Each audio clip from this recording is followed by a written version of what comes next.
show. Urine? Welcome to the Pit Life BBQ Podcast. Join us around the pit as we talk all things barbecue. Urine. Now here is your host, Johnny Mags. What's up, everybody? Welcome back to another episode of the Pit Life BBQ Podcast, episode 405, coming to you live from the Uncle Steve Shake Studios in Center Bonstead, New Hampshire.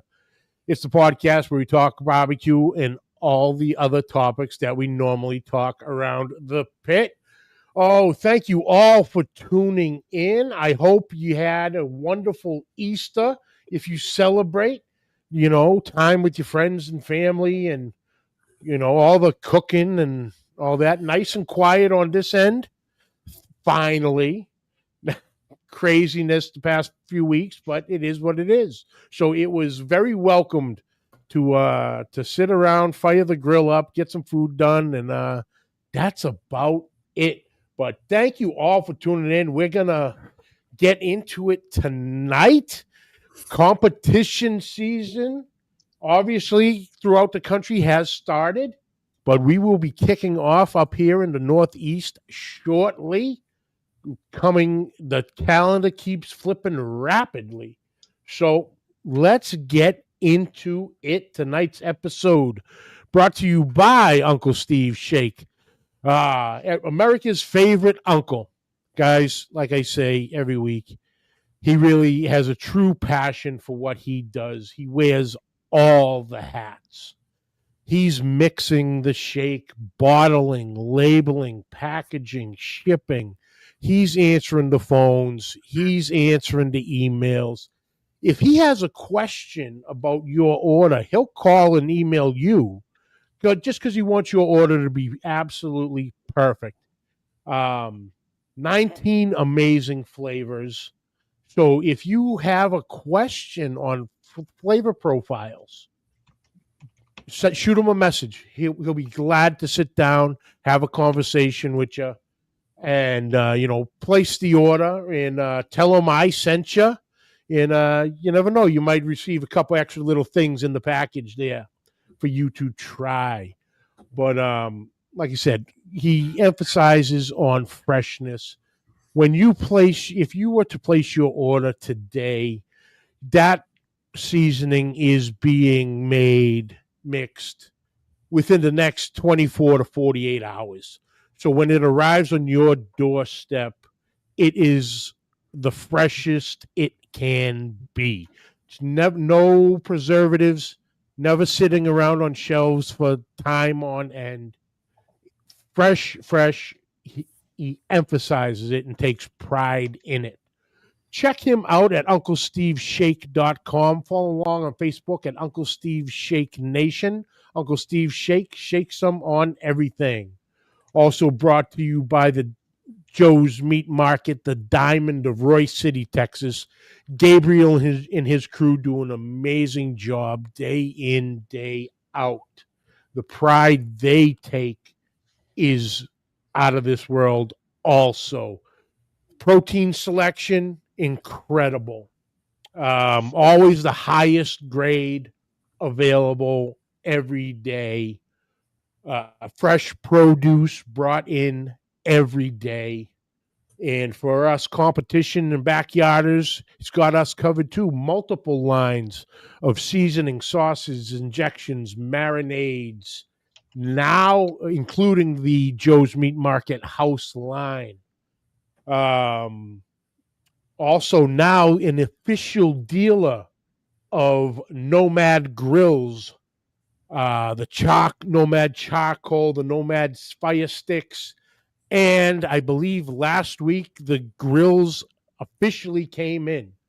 So you're looking for a Nomad Grill, swing on by Joesmeatmarket, and they'll hook you up with one. And while you're there, you feeling a little hungry, he's got you covered too. Gabriel's mom's behind the counter, whipping up some of the freshest cuisine out there. So grab a plate, grab a bowl, sit down, make a new friend, and and leave the worries outside the door for a little while. And like I said, if you're ever in the Royce City area, swing on by Joe's Meat Market, see Gabriel and the crew, and tell them I sent you. Remember, folks, Joe's Meat Market for the win. Also brought to you by the CBA and Uncle Steve Shake 2026 Triple Crown. The road to greatness runs through New England this season and beyond. The New England Triple Crown is back for year 2 and bringing the next battle for the belt buckle with it. Introducing the 2026 Uncle Steve Shake New England Triple Crown, sanctioned by the CBA. 3 competitions, 3 states, 1 champion. This isn't a one-weekend win. It's a season-long battle of consistency and barbecue fire. If you want the crown, you got to run the gauntlet. 7 Maples Smoke Showdown in New Hampshire. Vines Vineyard, Rockingham, Vermont, and Camp Harkness Beachside Smoke Showdown in Connecticut. Show up, show out with your best chicken, ribs, pork, and brisket. Jackpots and unique opportunities included the Loaded Bloody Mary, Future of Q, and Women of Q events this year is bound to be fire. Only one team will stand at the end, New England Triple Crown champion. Registration is now open. Step up and show out, powered by Uncle Steve's Shake.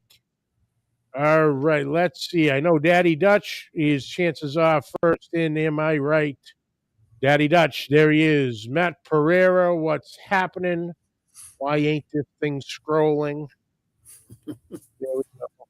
Joe's Meat Market, there's Gabriel. Steven Panza, what's up? The Moose Barbecue, what's happening? And Larry Vaughn, afternoon from South Jersey, heading north with a fresh load of monkey pickles. Interesting, Larry. Interesting. Waypoint Barbecue, what's going on? Tim Rogers, Up to Barbecue, what's happening, brother? How are you coming along on the song selection there, pal? Jared, what's happening? And Daddy Dutch again. All right, guys, we are about shortly kicking off the New England Northeast competition seasoning. Jesus Christ, Johnny. It's about time. Right? 100%, Jeff. 100%. But another incredible event happening this year for, is it the 3rd year now? Fourth. Yeah, the first year we did a NEBS contest. Okay. So this is the 3rd year for the SCA. Well, excuse me, 4th year for SCA and 3rd year for KCBS. All right. And we are talking the Connecticut Barbecue Challenge 2026. And joining me this evening to talk said competitions and do some catching up because it's been a hot minute, we have from Mullen It Over Barbecue. I love that name, by the way. I absolutely love it. Mr. Geoff Mullen. And from Sticks and Stones Barbecue, Mr. Scott MacDonald. Hi, boys. What's up? What's happening? How was your holiday? How was Easter with the fam? Good. Outstanding. It was nice and quiet. Oh, all quiet all the way around. Good to hear. Good to hear. So 4 years, this competition. Yeah. Man, good stuff. Good stuff. So let's start right off with that. Then we'll go down and catch up with what both of you guys got going on. So the Barbecue Challenge 2026, the dates, July, I believe? They are, yes, it is. You think I'd know this answer by now, right off the top of my head? 17, 18, 19. I had the 17 in my mind, yeah. Yeah. I had to open up a file to look. It's tough to get old, Geoff. Oh, it really is. No, 100%. 17th, 18th, and 19th in July. We moved it this year. the past couple of years we've been buttoned up right up against the New Jersey state contest down in Wildwood, and while we've had plenty of teams, we weren't looking for more teams. We've been kind of short on judges because so many are in New Jersey instead. So we talked it over quite a few times over quite a few cocktails, and Geoff beat me a little bit mercifully, and then we decided to move the date so that we could get more better judges. So, and here's the thing about that, it really worked. We have 35 judges signed up already. Oh, wow. Yeah. And they were coming out of the woodwork. I submitted the paperwork to KCBS back in December, and they were starting to sign up back then. So it's fantastic. And we have a lot of judges coming up from the Mid-Atlantic, a lot of judges that'll do both SCA and KCBS. So it's helping us all the way around. Yeah. Yeah, it really did. It was a good choice. It was a good choice. And I think we'll get a couple more teams too. But even more so than that, we see the importance of getting more judges up. We were short judges last year. I don't think it hurt us at all, other than the fact that we don't want to be short judges. We need the judges. You have to run around frantically at the turn-in table. So it's a lot easier when you have extra bodies. No, 100%. 100%. So what's the it's a KCBS sanctioned event. So, KCBS format. What you also said the SCA. So you give the whole rundown on the whole weekend. Any like one meat challenges, things like that. We kind of stay away from the one meats a little bit. For no reason other than there's already so many turn-ins going on. I want the teams to be able to breathe and enjoy themselves a little bit too, right? Not that, everyone's there to cook. However, you can only squeeze so much blood from the stone. Let's face it, right? It's an expensive weekend for everybody. So we have the SCA on Saturday, KCBS on Sunday, plus a kids queue. And it's going to be a little unique this year. I don't know if who's been paying attention what the SCA has brought up, but there's some test cooks coming up with the SCA this year, where they're testing out a couple contests, and they're having teams supply their own steaks versus the contest supplying steaks.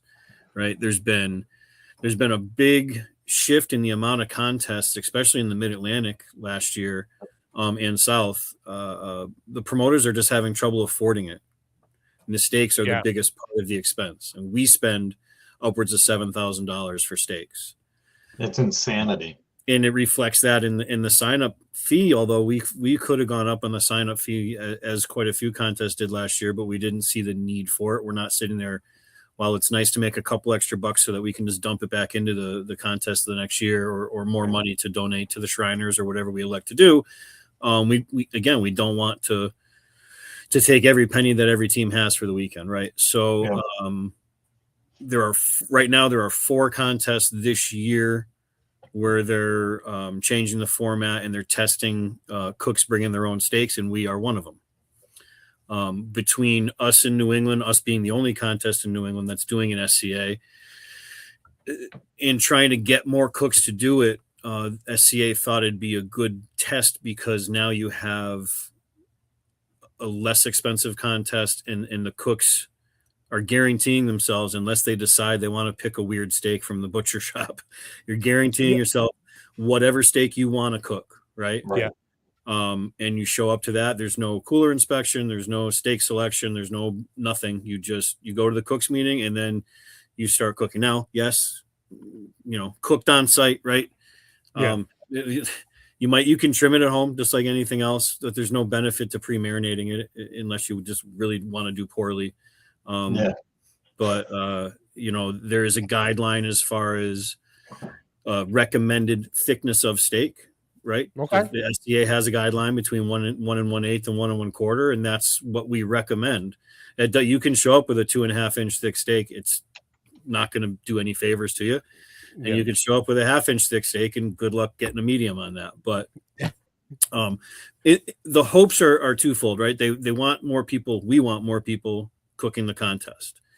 And by taking that steak selection part out of it, now, even the most experienced barbecue competitor will freeze at that steak selection table. I've seen it dozens of times. I've done it.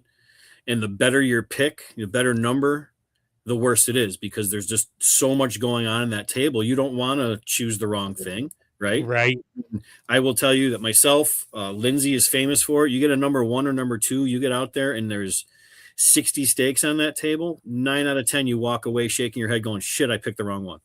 Yeah. There's just so much there. Okay, so 10 out of 10 when I do it. And then I think the main reason for this, that the SCA is testing this isn't going to change the way the SCA operates going forward, especially in the near future anyway, right? This is a test because promoters are stopping doing contests. They're losing money, or they're not making any money, or whatever the numbers are, but it's expensive, and the steaks are the biggest thing. Ralph LeGrand does a triple. He spends over $17,000 on steaks. Now it all comes out of the budget from what people are paying to get in, but there's also, I don't know what your job's like, but my time is valuable, right? So I have to go pick up all the stuff. We have to slice it all. We have to package it all. We have to keep it cold for a day or so. I mean, it's a lot of work as well as very expensive. So if we can save that $7,000 or $8,000 and lower the entry fee from 165 or 100, I think last year we were 175 if you did one, and we dropped it. We gave you a discount if you did both, right? So that was the carrot to do both. Mm-hmm. This year we're going to be 125 each. So you're saving $35, right? Is that math? Yeah, that math's out. You're saving $35 per steak turn in. Now, if you spend that whole $70 on steaks, that's up to you. I mean, you can buy 10 of them, you can buy 3 of them, you can waste your money and buy a Wagyu steak that's going to do nothing for you at the judging table, really, because it's a steak. You're not cooking it long enough to break everything in that Wagyu to make it worth it, right? And that's free advice from someone who's done a couple Wagyu steak contests, and it's just a steak at the end of the day, man. Right? Yeah, no question. It'll allow us to save a little bit of time and money and concentrate more on getting our payouts and running the contest better, and hopefully bringing a lot more blood into the game, because now, I mean, who's not going to want to just go to the store and pick out 2 or 3 ribeyes from the butcher because they love those spinalises, they love the tri-hearts, blah, blah, blah, blah, blah. Now you're guaranteed you're getting one. And Jamie Cooley said it best. He posted on Facebook the other day. He goes, now you can't say, well, I got a shitty steak selection, so I didn't win. That's why. 100%. Even more, man. It's fantastic that he said that. Again, it's a test market. I'm super excited because it's a lot less work we have to do. Yeah. Everything else stays the same. Every single thing else stays the same. The only difference is you get to bring your own steaks. Now, with the parameters of bringing your own steaks, is it still, a quote unquote ribeye, or can you? Yeah. No, it's a ribeye. It's a ribeye. It has to be a ribeye. Okay. Yep, it has to be a ribeye. It's a ribeye steak, and the recommended size and thickness is what you want to go with, because that's what's tried and true. Right now, the SCA was founded on having this steak selection because then, it's a random draw, right? And you get your number and you pick your steak, and it's an equal playing field. Everybody's got the same, 10 or 12 or 13 people are cooking off the same loin, never mind picking from the same table. But what's nice about this association, I mean, everybody knows that Lindsay and I fell in love with the SCA. And if there were more of them up here, we would have kept on going with that and probably not gotten so heavily into barbecue, but the traveling got a little bit tough for us. But they really run it based on what they think is best for the cooks and the promoters doing the contest and the reps that are repping the contest. They are not a not-for-profit, right, with a board of directors that just smashes the gavel down and says, because we said so. These gentlemen make their livings off of the people having contests. And when lose contests, they lose money. So every year they adapt and they come up with new ways. They resharpen that wheel every year. And it's always for all the right reasons. It's about having cooks. And I think this will be interesting. I don't know that it'll change everything, but it might just be something that gives certain promoters the option. Some promoters want to get the steaks. They have steak sponsors. Yeah. But this also, it takes away that, we've all cooked contests where the steaks that we got weren't good. And it's not like you didn't get a good pick. Like, just the quality of the steaks weren't that great. Right. Half of them were grayed out. They were cut really wonky. mean, 270 Smokers came out with that leveling jig because of that, because getting just a steak that was cut by somebody with a butter knife or something, What was that one down in Southern Maryland that we had horrific steaks at that farm? Oh, it was horrible. Some people, they get them from food suppliers and they're all cryovac, and we've picked steaks while still in the cryo, or we've watched them spend an hour unbagging them. I mean, and everything in between, right? And that's just part of the game. Everyone's cooking, everyone's equal playing field, but this will be a little bit different, so.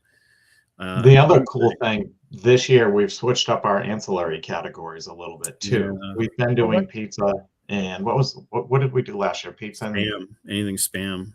Yeah, anything spam. So this year we're switching it up. We're going to do anything on a griddle. So anything. It can be like any type of griddle. It has to be cooked on a griddle. So all you guys out there with your Blackstones or your whatever brand made your griddle. Yep. Anything on a griddle. It has to be. You could bring a little frying pan griddle that you make your pancakes on at home, as long as you have a griddle. Yeah. We don't care what it is. Yeah. And grill grates are not a griddle. Yeah. Unless they're upside down. They're upside down. Griddle. Yeah. And then the other category we decided on ribs, didn't we? Yeah, we went back to ribs. We did ribs the first 2 years, and it was great. And what we were hoping to do, again, we were trying to get more barbecue cooks involved with the SCA, and it was the first contest of the year in New England. So we did a rib category. It's like, hey, all these judges they judge both most of the time, so they know how to judge. And if we tell them this is a barbecue rib contest, they judge it accordingly. You're not doing bacon wrapped ribs or party ribs or beef ribs. This is a barbecue pork rib. You can do baby backs, you can do spares. And what's unique about this year is the golden ticket. It's for the rib world championships in Texas next year. So beautiful. The ancillary, it's the rib. So rib gets your rib, right? So instead of doing a one meat for KCBS, we can do it with SCA, and it's a little bit less money for the cooks to participate, and the payout is way bigger. Right. Yeah. So, and then we added the kids queue to it. So we're SCA for those categories we just discussed, and then we're going to bring in Nebs to do the kids queue. So Nebs is going to do our kids queue event, and we're doing anything on a griddle. Yep. And the kids can turn it in however they want. If they want us to give them a 9x9 box, we'll give them a box. If they want to turn it in on a platter, they can turn it in on a platter. We're taking all restrictions off and letting them cook and have fun. Yeah. Oh, that's wonderful. Yeah. No, that's we figured it'd be cool to have both the adults and the SCA doing the griddle competition, and then have the kids do it as well, because that's one less cooker everyone's got to bring for their kid. Yeah. Right. Now they're cooking on the same piece of equipment. I think it'll go really well. We obviously want the kids to come up with their own recipes, and we want the kids to cook their own food. Yeah. But they get to cook on the griddle as well. So I think it's going to be a lot of fun this year. I think it's going to be a lot of fun. That's awesome. The griddle. I love that. Because Scott does an incredible job putting the SCA part of our event together. It's fantastic. I do. What we do. I'm patronizing you a little right now. Yeah. Now, we've been talking for a couple of years about doing something called the New England Griddle Games. Right. Do 3 or 4, and we're working towards it. And I think this will be the first step. We want to see how this goes. Yep. I want to see the creativity. I think it's going to be off the hook. I mean, I would really love, I don't know, December, January, February, sometime. Yeah, I think if we're going to do it, it'll be during the winter. It's going to be in the off months. It's going to be, something kind of just, you're going to show up with a pop-up tent, a griddle, and I mean, you're not going to need a cooler because it's going to be cold out, hopefully. And I think it'll be a cool addition to the local cooking scene, especially being in an off-season situation. Yeah. So no, that's look out for that this coming fall/winter. Yep. I guess we have to do it now since we just kind of announced it. Oh, well. Yeah. All right. So then we jump over to Sunday, which is our KCBS event. We've already commented we have 35 judges already signed up. I expect the judging number to get to like 45. And then what will end up happening is 10 of them don't show. It's fairly typical. Yeah. So, but if we end up with 35, that's 10 more than we had last year, which is a home run for me. We'll be so happy about it. Our KCBS contest this year is now a KCBS Masters in the open format. So what that means is backyard teams can sign up, come in and compete against the Masters teams. Their points will still count towards backyard for the 2 categories they cook. What's backyard? Chicken and ribs? Chicken and ribs. Yeah, so chicken and ribs will count for backyard. And the Masters teams, their points will obviously count towards Masters. But the backyard teams will not be penalized at all for competing in a Masters contest. So it's a really nice idea that this year. There's only 7 or 8 of them in the country, and it's really a nice thing. And I begged and pleaded for us to get it. And fortunately, we were 9th on the list. One contest canceled, so they reached out and we got it. So I'm hoping to see a lot of the backyard teams that want to jump in and give it a shot against the Masters teams. Mm-hmm. No, that's fantastic because that's a a bit of a stepping stone also for a backyard team. To be in going against the Masters series and getting obviously we all socialize getting to know these. So while they're doing the chicken and ribs, they can also be talking to guys about what is this pork collar. Or, tell me about how you go about that. Or, it could be a real stepping stone for those guys who, they all love doing it, but we've all been there of, do I want, am I ready? Do I, second guessing everything, this could be just enough of that comfort buffer to go, something. Next one, I'm doing the 4 meats. Yep, exactly. Yeah. No, it is. We're pretty excited about it. We're back in Somers, Connecticut again this year at the Fort Town Fairground. It's a really nice setup for teams. We have power, water. Our sign up is now open on nebbq.org. So we currently have, 6 or 7 teams signed up. But that's normal for this far out. I expect to see 30 teams minimum. We'll end up with more than that. Mm-hmm. Yeah, so it should be a fun weekend. Yeah, I mean we've had luck with this venue. They went up a little bit. They started price gouging us a little bit. Now now it's like ordering off an a la carte menu, where before it was like, we got the place and you can use the stage. Sure. You want to use, and now it's like, well, it's $50 for the stage. And if you want to use the bleachers, that's another $25. So we're not using the stage or the bleachers this year. You can F off. We're not paying you for that shit. So bring your chairs to awards. Yeah. 100%. Now, the other part of the competition here, and I saw last year, Scotty, you are hard at work. That sweat equity, if you will, the trophies. Because you balled out on the handmade, beautiful trophies. You got down and dirty with it, brother. Yeah, I gotta those. Yeah, see, that's just the little one. I mean, that was 6th through 10th for those little guys. Oh yeah, this was a great one that's not made. Yeah, I got to get up to Lowell and get some more slate if I'm gonna do. I don't know. We might be switching it up this year. I have some pallet building to do, so GC and RGC and first for everything will still be pretty large and obnoxious. Yep. And then I 2nd, 3rd, 4th, 5th were always smaller roofing tiles. And last year we did some lasered leather. I don't know. My brother and I got some thinking to do. We also have a friend of ours, Tim Manley. He's an SCA rep down in Pennsylvania. He does some pretty cool trophies that he's been doing. So I'm looking into pricing those right now for 5th through 10th if we do anything. It's kind of up in the air again. Yep. I like trophies with money or I like contests with money and trophies, right? And if you're gonna do a trophy, it's got to be cool. If it's not, then take a lesson on creativity or something. You got to be willing to pay for stuff. We want to do something different. We always try to strive to do something different. So I want to keep on switching it up. You know, I especially don't know. the, Do we you know. need slate? Do you see that question? Oh, I used all the slate last year, so So yes, we Timmy do need Rogers slate. is asking if you need slate.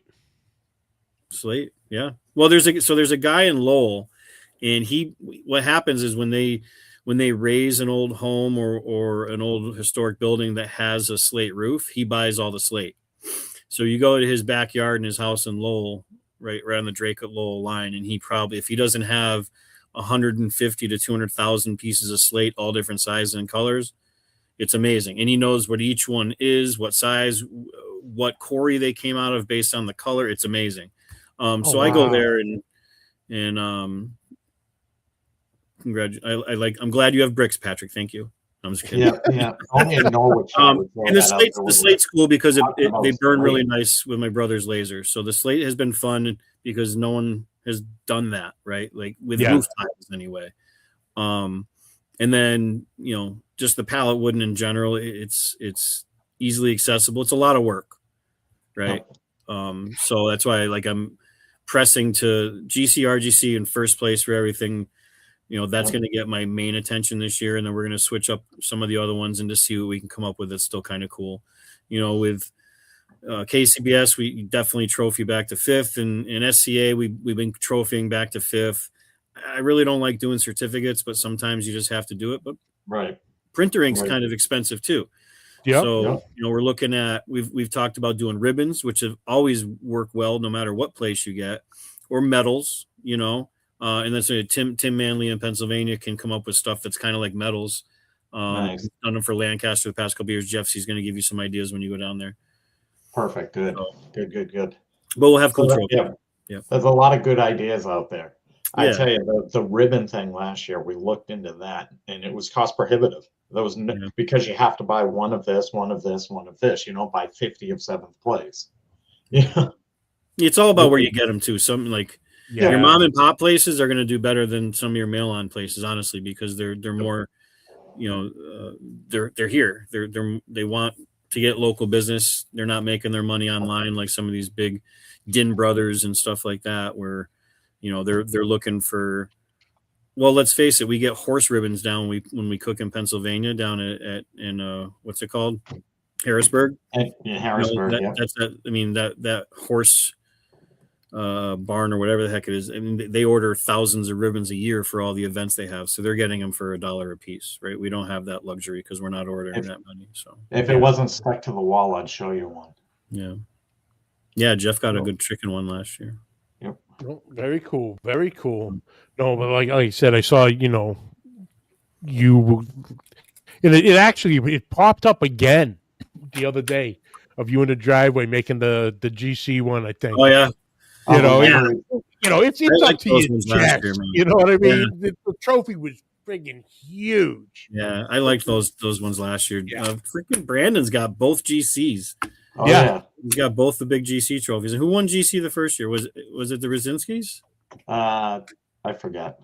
I think it was the Rzinskis won GC and Grumpy. They talk about GC, I think. Yeah.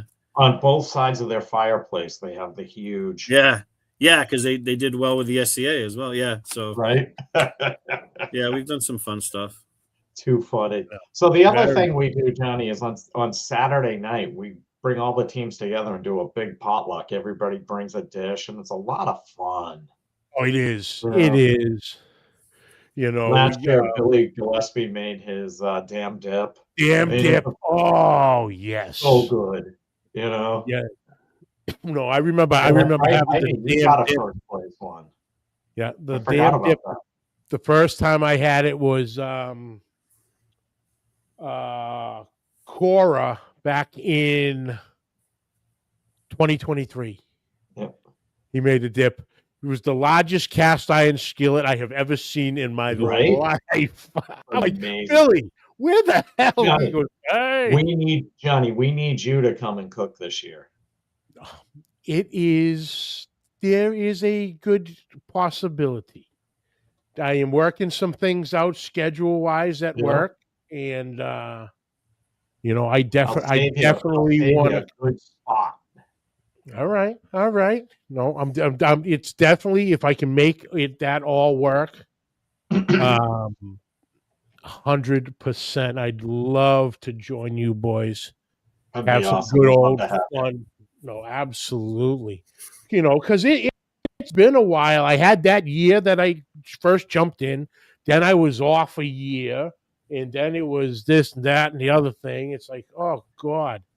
But it has been a while, boys. So the signups for Connecticut are out there. Check it out. Sign up. NEBBQ.org. NEBBQ.org. That's fantastic.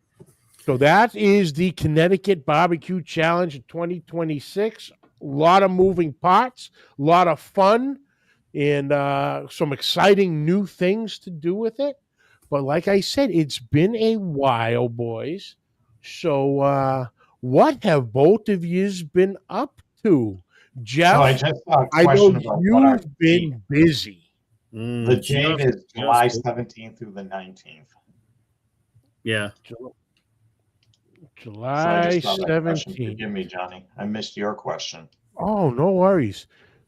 You know, it's since, like you said, it's been a while since, you know, we've all gotten to be able to get together. Not that I can get together all that often, but what have you boys been up to? I know, Jeff, you have been going nonstop.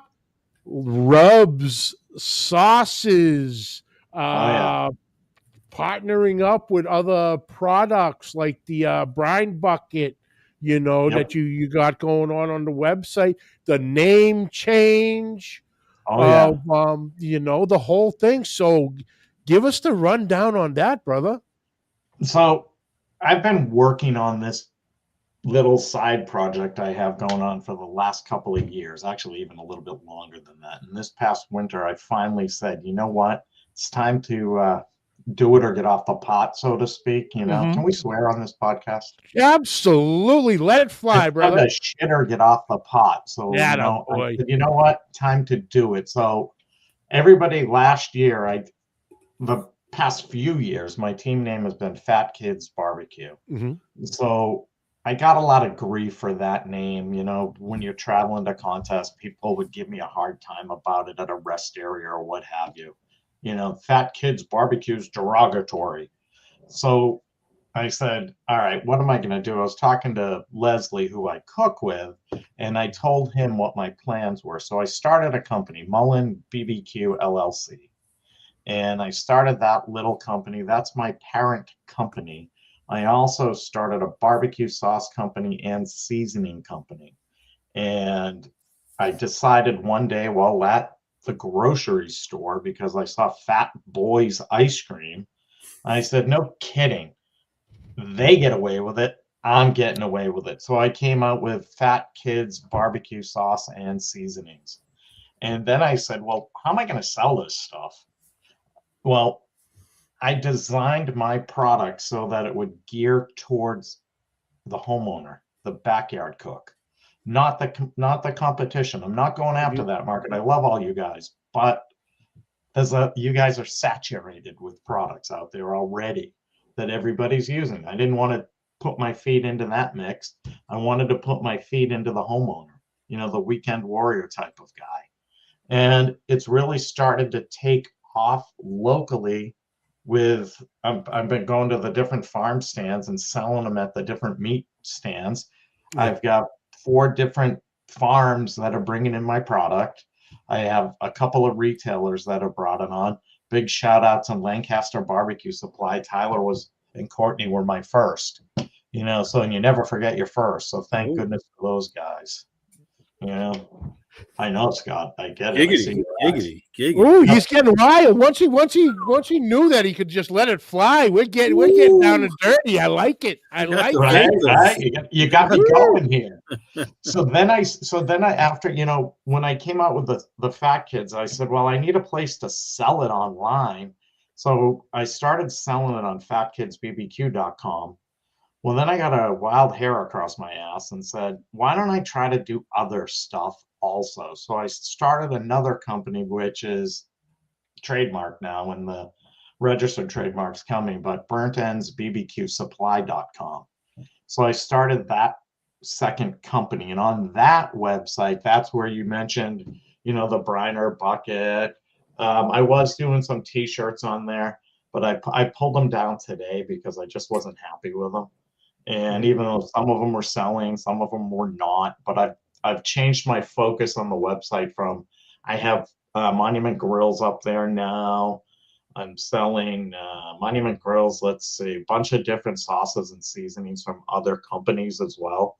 So it's all working out really well. I've got some butcher products up there, and it's all taken off, and it's amazing. If you could see over my shoulder here, I have a scale on the desk behind me so that I can create my shipping department. So my nights and more early mornings are spent packaging up product and shipping it out the door. So, and that's a good problem to have. I'm thrilled by that. Is, so no, that's and awesome. The local stuff for me has been fantastic. With the farms that I've been working with, and they're all, yes, I've known all of these people for years, and they're giving me a chance, and that's fantastic of them. So Absolutely. It's an exciting thing.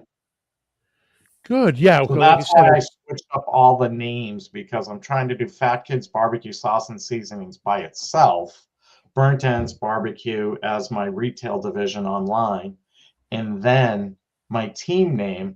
I actually threw it out there one day, and Fred, who cooks in SCA, suggested Mullen It Over Barbecue. And I said, oh, that's it for sure. I jumped all over it. When I seen that post about change, I'm like, oh my God, I love it.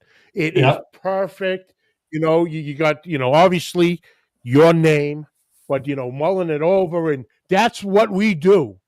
We sit there and we mull things over and over and over.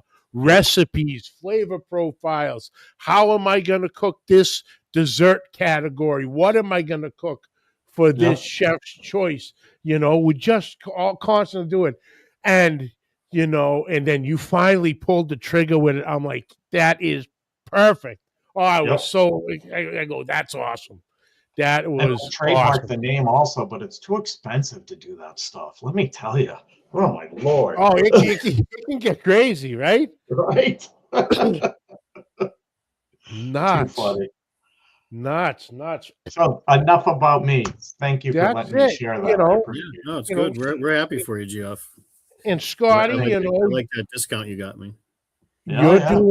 You're doing what you're doing and looking for slate and trophy ideas, traveling a contest here, traveling a contest there.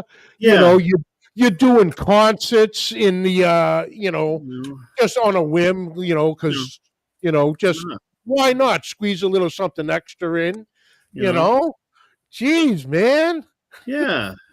Yeah, we traveling. We just I brought my daughter down to the SCA World Championships this year because she qualified for it. We had an absolute blast. Jeff and Dan from El Jefe were there. Kathy and Tom from Inclusive were there. Scotty from Hokey Pokey Q. So New England was well represented. And I saw, it was awesome. I saw a bunch of people there, a bunch of barbecue teams from like the Mid Atlantic who you would never. Well, I've never seen. I've been going 6 years now, right? Josh brought his son. Josh from Leaning Jowler brought his son. He cooked in the Kids World Championship. We saw one of the guys and his son from Blue and Gray Barbecue from Virginia. So it was cool to see. Again, people are cooking. They're crossing the border, and they're trying a different sanctioning body, whole different type of cooking. And most of the time, if people try it and they give it its respect, they end up having a really good time, and they do it again. So Starla, thank you, Heidi. Starla came in third place in the semifinals in her group of 50. I mean, and now this isn't. It would have been impressive if it was at home, right? This was at the World Championships. This was 50 people that won their golden tickets just like she did, and there was tooth chippers in that group, man. There was ex-world champions, there were points leaders, there were some bad mother effers in her group, and she came out third, and all I did was sat there and watched and hit the timer button for her. That was the best part. We I pulled out every favor I could ask. The guys from Aces Wild and Wicked Pig set us up, at their trailer. So she was cooking, with the Aces Wild and Boar's Night Out, White Lightning crew. She was just holding court with all these massive, amazing cooks and gentlemen. They treated her like gold. It was a fantastic weekend. She got to judge. So her and I both judged the hot dog world championship, which was, it was okay. I'm a hot dog freak, and it was okay. There was, I just wanted a chili dog when it was all said and done, man. I was too foo-fooed out. It was cool. So to take her out there for her first time as a 15-year-old, she got to experience everything. She helped with sign-up. She helped hand out selection tokens. She worked the turn-in table. She got to judge, and then she kicked ass in the semifinals and made it to the finals, which is on everybody's radar, and only 54 people out of 300 and something made it there. So it was a fantastic trip, and it was my favorite time there so far. It was awesome. I know. You got to point out too that it's so impressive. She's 47th in the world right now. Yeah. 46. That's 46. Unbelievable. That's amazing. Finished 46 in the finals. 46. Okay. Yeah. But and she, listen, it was a very long weekend. There was so much going on. It was quite emotional. She was sad with how she finished, but as people are coming up and talking to her, they're trying to explain to her, as an adult should do with a child, like, hey, listen, you were here. You were invited to the dance, Sandy Brown has won the points championship twice. This was her first time walking in the finals out of every year she's been cooking. One of the best cooks in the history of the SCA and in the world, hands down. Johnny Joseph, same. He didn't even make it to the finals. He's, a legend, an SCA status legend, 3-time point champion. Like, so many people came up and said, hey, listen, but you did what so many people didn't do. Just, and it took her a little bit to gain her composure. But she beat 2 world champions in the finals. So out of all those cooks, there was 2 people who have won the whole thing before that finished behind her. And she needed to understand that. And I think she learned a lot from it. And she had a lot of people there, all our whole group from New England, as well as everyone that she met there that were really pulling for her. She had all of them to kind of lean on and absorb their information from them to make her feel she felt like she lost. And she doesn't understand that just by being there, it's cliche, but just by being there, she won, So, no, 100%. Yeah. No, that's tremendous. That's tremendous. Yeah. No, and I Scotty, I can't even, I guess, begin to even understand, what your feelings of it. Like you said, you were sitting there with the timer, but you're soaking it all in. Your daughter's there. Yeah. Everyone asked, how come I wasn't cooking? Because I was qualified to cook for both ancillary worlds and steak, and because I wanted to pay attention to her. I wanted to be there. Like, this was her trip there, right? I could have cooked anything I wanted to cook, but I think it would have taken my mind off of her. And if she needed anything from me at all, I wanted to make sure that I was focused on her. If I was, I would have put my little cooking helmet on and I would have been cooking. And if she needed Dad, then Daddy would have been, fuck you, I'm cooking. And I didn't want that. So it was very special for me. And I kept on saying, well, if you don't make it to finals on Sunday, then I'll cook the open on Sunday. And that was like, that was me saying, whoever the hell, make sure she gets through, because I didn't want to cook. It was too much fun not cooking. Yeah, living that moment with her, especially when she got called, her number got called. It was very dusty there. It was a racetrack. There was wind. It was dusty. Yeah. Oh, yep. No, 100%. 100%. And by the time we got back, her first article in the Future Q magazine is published. So now she's a published barbecue columnist, or whatever the heck you want to call it. So she's having some fun right now. No, I saw her at the trade show in Providence a couple of weeks back, let me tell you, when I congratulated her, the smile on her face was huge. That right there makes all of it worth it. She had she was, they gave you a banner right? And it says, SCA World Championship, whatever, it's 12th year or something. And most people put on their table. Some people walk around, because there's teams from 13 different countries there, right? So you walk around, you have it signed, and the team Japan is probably the coolest team every year because I don't know how much money they spend bringing stuff in, but they're handing out like Japanese potato chips and snacks and all kinds of stuff. They would brew you green tea. One guy he would write your name on what looked like an old piece of parchment paper. He'd write your name in Japanese. Like the whole team is just fantastic. They gave her like the bonsai bandana, and they were signing her thing. They'd sign it in Japanese. And then one guy came over. He's like, he wanted her to sign his shirt. So he's wearing his cooking shirt, his Team Japan cooking shirt, and she autographed it on the back. And that started a trend because now all of a sudden there's a line of Japanese guys with their shirts out. And that's fantastic. Arla MacDonald from freaking Massachusetts. Oh, that's great. Japan's shirts. It was hilarious.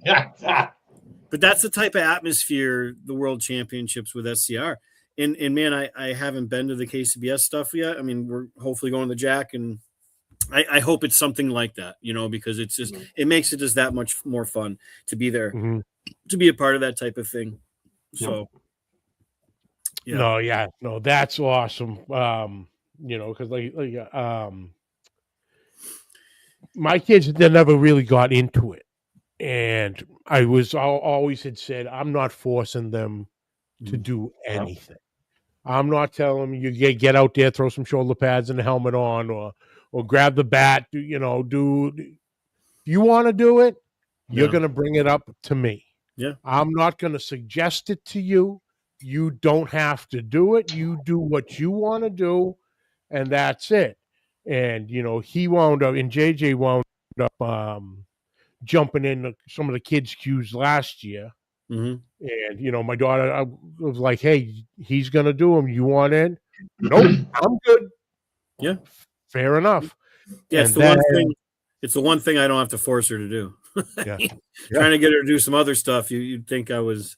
Well, we don't even need to get into it, but it's the one thing that practicing sometimes she can do without. She has this thing in her head that it's just going to come out golden every time, and it's cost her a few, but it's and that's why it's funny. She goes to a tech school and she got student of the month in the 2 week that she was just checking out culinary arts, and everyone thought she was going to culinary arts, and she chose carpentry.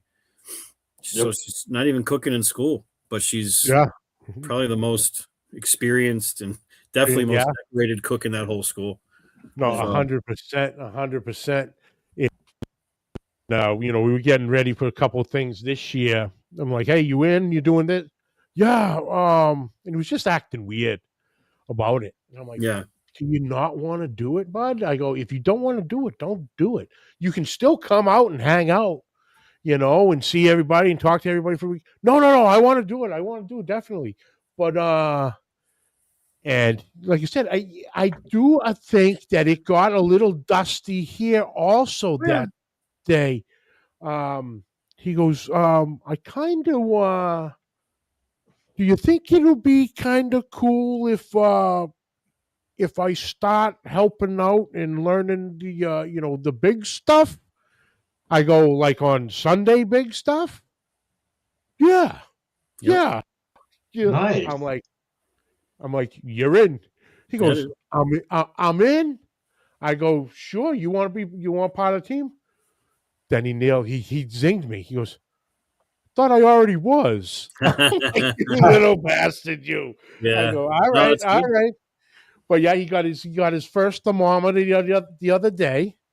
So I go, "This is the number one important piece of equipment you got." I go, "This is going to tell you everything you need to know. Yep. You just need to know how to use it properly. You're going to learn the scales of the temperatures and all that. But, the feel of it," he goes, I go, "We got work to do, but we're going to have fun doing it." Yep. But yeah, so like you said, when you were saying, all that stuff, it's like, okay, it's starting to come down my lane right now with him. So I'm like, oh, I can't wait to have these moments. Yeah, no, it's awesome. And then with her and Sabrina teaming up to do some of the Neb stuff, and it's cool watching them because they're both so good at it. Like, we've talked about this a couple times, but man, you boys, watch out. These girls decide they're going to do a Masters together or something. Like Sabrina did one last year, and I think she got 13th place. She did Vermont, right? Because they needed another team. Yep. Like, and that was never. She kicked my ass. I mean, so like, guys, this ain't no joke. I planned this stuff. I said years ago, my daughter's going to make boys cry, and there's going to be a couple ways she's going to do it. Oh yeah. Oh, and Daddy Dutch has got to throw it in. JJ kicked the old man's ass in the hot dog cook-off. Yes, he did. Yes, he did. No, he did it. He cooked his one, and I burnt mine to shit. I'll come straight out a minute. I can't cook a hot dog worth of crap. Yeah, I can't do it. It should be so simple, but no, I fuck them up every goddamn time. But hey, they're still good. You should just throw in a pot of water. Yeah, stick to boiling them, Johnny. Yeah, yeah, right. But even that, sometimes boiling the water, I still screwed up. I'll just stick to going down to the gas station doing the old roller dog special. Yeah, there you go. I'm adventurous, Geoff. I like to live on the edge. Right, yeah, I can tell. Yeah, the edge of the toilet seat. The end of the toilet seat, No, Dutch, amazing. I don't think he does, but I'm sure Steve's gonna change that. But no, that's exciting. And now let's get into your live performance now. Like, I always knew you played guitar and always on the music side of it. Yeah. I never realized, and I don't know what hole I had my head stuck in. I didn't know you were a live performer. Yeah, now you guys did just this past weekend. Yeah. The Nirvana Unplugged New York album. Yeah. You guys had a venue and did that. Hit us up with a little bit of that and how that came about. So my best friend Josh is a singer guitar player, and then another good friend Chris, his wife Sarah is our cellist. I mean, we started doing this Nirvana tribute thing 20-something years ago, and we used to play pretty heavily. We'd play almost every weekend. We've gone out to California, New York, New Jersey, a lot of stuff, and it kind of fizzled out after some time, and now at this point we do it once or twice a year. Usually sometime around Christmas, because Josh's birthday is on the 12th of December.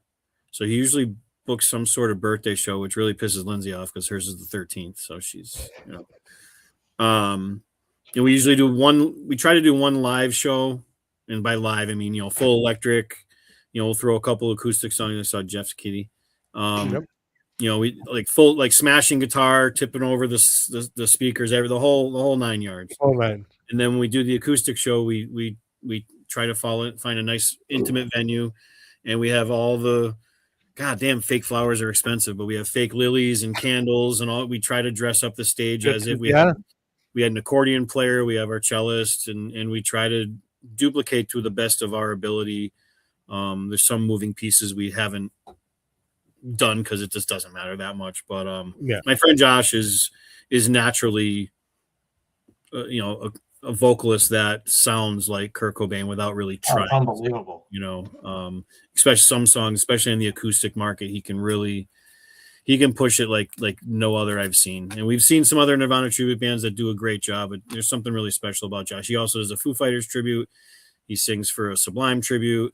He's a musician. That's all he does. He does stage and lights, and he has a music store. He gives lessons. He has a jam room where bands rehearse, and everything for him is music. So I'm lucky enough just to be some hack that learned how to play guitar to play with him and Chris, our drummer. I don't know. I'm lefty, right? So to do a Nirvana thing, somebody's got to be left-handed, and it happens to be the bass player instead of the guitar player this time. I'm going to interrupt you there. Not a hack at all. I've seen Scotty play a few times now, and pretty damn good. if I concentrated half as much on playing bass as I do barbecue, I might be a little bit, more fun. Everybody's got their things, right? Like of course, I spend my time doing what I love it. It's a lot of fun. I always say I don't want to do it anymore. I'm going to quit. But then as soon as we start rehearsing, getting ready for something, so like that was our April 4th show. We've done it in April a couple times because April 5th, 6th, when they said he killed himself, right? So it's kind of like that type of show. And that's the perfect time to do the acoustic one again because it's the most intimate. It's probably the best known. It's definitely the best known acoustic release in probably the history of acoustic music. I would argue with anybody that said it's not. But it's a nice way to spend. Well, we did it the night before Easter, right? So it was kind of cool. We played in a church. Yeah, it was unbelievable. A decommissioned church, right on the altar. Good damn it! It was wild. We were drinking vodka in a church, and we didn't get yelled at or spanked. Hey, all right. It was great. A lot of fun. It sounded fantastic in there. We had a band from Rhode Island. Yeah, we have a band from Rhode Island. The singer guitar player from the Quahogs opened it up, and they did a 45-minute electric acoustic set, which was really cool. The crowd really dug that. But we have anyone from like a 5-year-old all the way up to 70-year-olds checking us out when we do this stuff. It's it's funny because Nirvana was always a certain cup of tea for people. People didn't like it because he didn't sing, he just screams, and but 30 years later, arguably one of the most memorable musicians to ever have lived. So 1,000%. It's fun paying tribute to him. Yep. Last year we did August. We did a live show in August, and it was actually the night before Cora. So after I got off stage and drove up to Maine and got there at like 3 a.m, exhausted, and started cooking. Like sack. It was horrible. I blame my cooking on that. Hey, we want to play. That's what we do. Yeah, it's fun. You got to burn it on both sides. Yeah. No, absolutely. But yeah, no, I didn't know that aspect. So I'm gonna have to check that out next time. Yeah, sure. Somebody took a bunch of videos and they tagged me in them today, so I released them. There's a couple decent ones. Some of them you can hear people singing, which they're not good singers, but it's okay. They were singing along. They had fun. Hey, that's all that matters. That's all that matters. Oh, but boys, this has been an absolute blast. But what does your 2026 calendars look like? I know, Scotty, you had mentioned a few times that this year you're really just going to stay local, really chasing the Tennessee trip down there for the old Jack. Yeah, I'm fully focused on New England this year. Like I said, I think last year we cooked 11 contests in Virginia. I mean, I love Virginia. Lindsay's family was living in Virginia. I'm not doing Virginia this year. I'm doing every single contest in the Northeast I can. I'm doing all the CBAs, every KCBS that's scheduled at this point now. I mean, we might pop into Pennsylvania a couple times, but I am fully focused on every chance I have to make sure that we are going to the Jack this year. I'm going to give it 100%. I'm not skipping out on anything. No, and if I'm not mistaken, you are sitting on at least one bung in Vermont. I mean, right now it's an auto, but there is a Vermont contest coming up, so then it'll be a 50-50. So. I mean, listen, we're gonna go cook that one. We're gonna cook Matt's CBA in Vermont, and I'm gonna try my hardest to win it or murder whoever does. I don't know. That's fantastic. Yeah, listen, it's gonna be a fun ride. I mean, I don't want to take anything for granted whatsoever. I'm going we're coming out Sunday red as much as we can this year. Yeah. That's my mindset. And Johnny, I keep saying going into the season, I'm going to slow down a little bit this year. I've been doing too much of this, blah, blah, blah. And I'm looking at my schedule. I'll be going down to the Mid-Atlantic quite a few times. And then I'm doing the Washington, D.C. one also. Oh, that's one of my favorites. I love that one. Yeah. Someday. What's up? Someday I'll do that. Yeah, it's a fun one. You're right. You're right up cooking on the mall. Yeah. No, I get it. Listen, I actually I want to go down that sometime as a spectator. Like I'd go down and like work with you or help you or something like that. But I want to spectate it too. And then, kind of like I did with the Royal when Lindsay and I went and we flew out to work with Mark and Christine the year that they won the Invitational. Like it was fun not having the pressure of competing. Although we still felt it, working, with quote unquote with Mark and Christine. I mean, we cooked the ancillaries and I kind of helped walk the boxes and stuff like that. But being a spectator sometimes is just as fun. And again, I did that at the SCA World Championships the last 2 years. I judged and had fun and just, I know they want me to cook because they want my money, but at the same time, it's a little bit of an adventure, and to not have a schedule that you have to abide by. And I think I'd enjoy it more, and then maybe go back to cook it the next year. Like I want to look wild with it.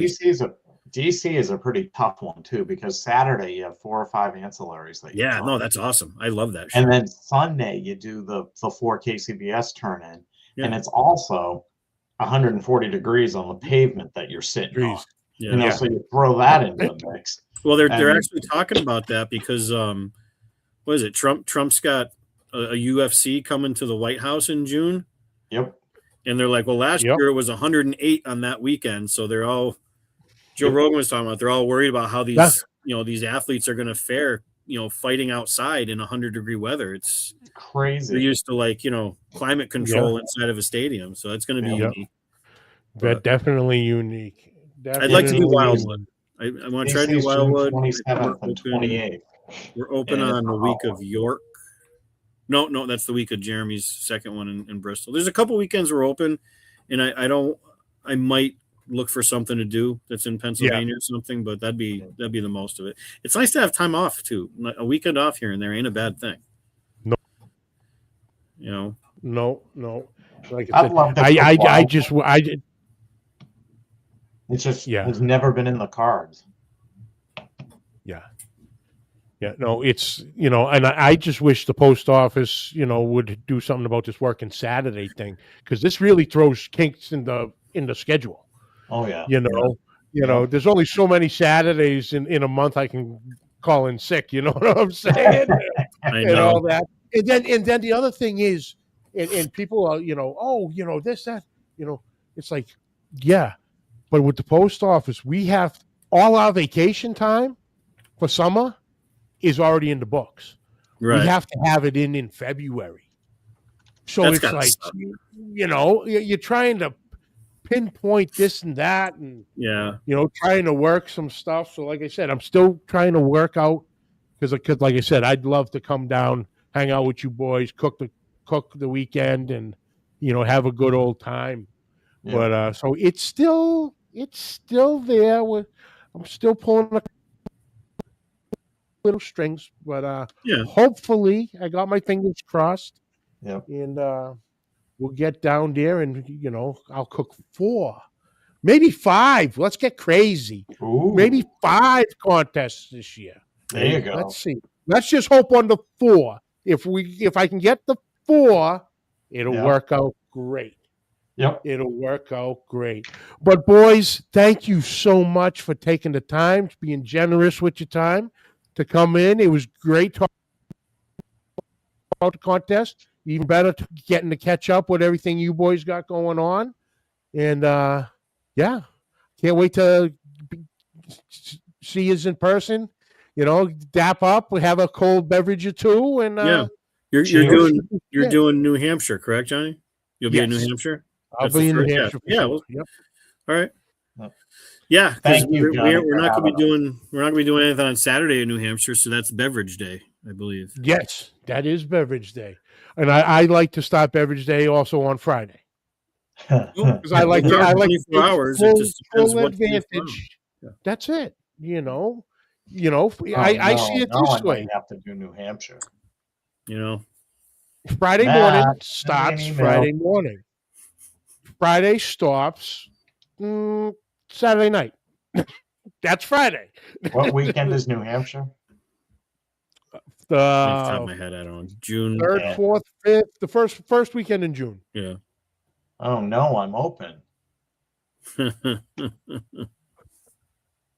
Let's have some fun, boys. Yep, absolutely. Thanks, Johnny. Thank you All right, for having Johnny. us. Always a pleasure, boys. Thank you so much. Give me 1 second. Guys, check that out. The Connecticut Barbecue Challenge. I'll have the link in the description when once I type everything out here at the end. Yes, there is more to this than just being an ugly face on the screen. I actually do have to do work. I know it's computers and it's challenging and trying, so bear with me. But thank you all for tuning in again. I appreciate you. Catch the video on Facebook and YouTube. And like I've been saying, folks, on YouTube, hit that subscribe button. You have all the episodes right there, with Facebook deleting all live videos after 30 days now. YouTube has the entire catalog right there. Check that out. Check on the audio side, wherever audio podcasts are found. Any questions and comments, please send them to Pit Life BBQ Podcast at gmail.com. Like always, subscribe, like, rate, and review. Hit that share button. Next week, I am going to be joined by Mr. Trey Sanchez of Vacaro's Barbecue in Texas. The Texas top 50 list. Mr. Ryan Newland built them 2 beautiful, I believe it's either Aztec or Mayan themed 2,000 gallon pits for the restaurant. And we'll get into that, get into Trey's history of, becoming the pit master in the restaurant business. And we'll maybe even drop a couple stones on top of Ryan Newland's head. We'll throw some shade his way, seeing he can't keep his mouth shut and keeps throwing us off schedule-wise. But that's next week. Until next week, folks, keep the smoke rolling.